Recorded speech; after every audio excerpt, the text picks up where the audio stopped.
சிவபெருமானின் விரதங்களில் ஒன்றான சிவராத்திரி தினத்தை முன்னிட்டு நேற்று 15ஆம் தேதி கிழக்கு மாகாணத்தில் உள்ள சிவன் ஆலயங்களில் விசேட வழிபாடுகள் இடம்பெற்றது.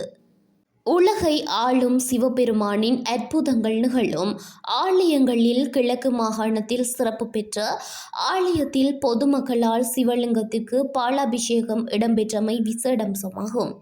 கல்லடி கடற்கரையோரத்தில் அமைந்துள்ள சிவன் ஆலயத்தில் அடியார்கள் தங்களின் வேண்டுகோளை நிறைவேற்ற இங்குள்ள கொன்றை மரத்தில் நேர்த்திக்கடன்களை கட்டி வழிபடும் ஆலயமாக இது சிறப்பு பெற்றுள்ளது. தேவார பாராயணங்கள் மூலம் வழிபாடுகள் இடம்பெறும் ஆலயத்தில் அடியார்களின் பூஜை பொருட்களை வைத்தே இங்கு வழிபாடுகள் ஆகம முறைப்படி இடம்பெற்று வருகின்றது.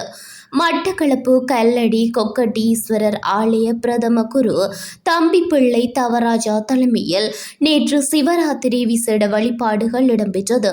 இதன்போது மாவட்டத்தில் உள்ள அதிகளவிலான பக்தர்கள் கலந்து கொண்டு சிவபெருமானின் அருளை பெற்று சென்றனர்.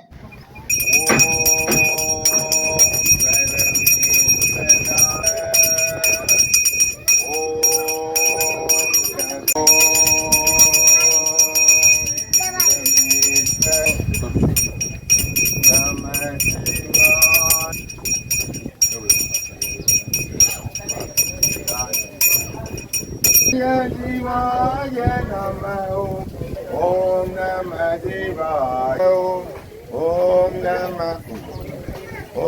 நம சிவாய ஓம் நம சிவாய சிவாய நம ஓம் சிவாய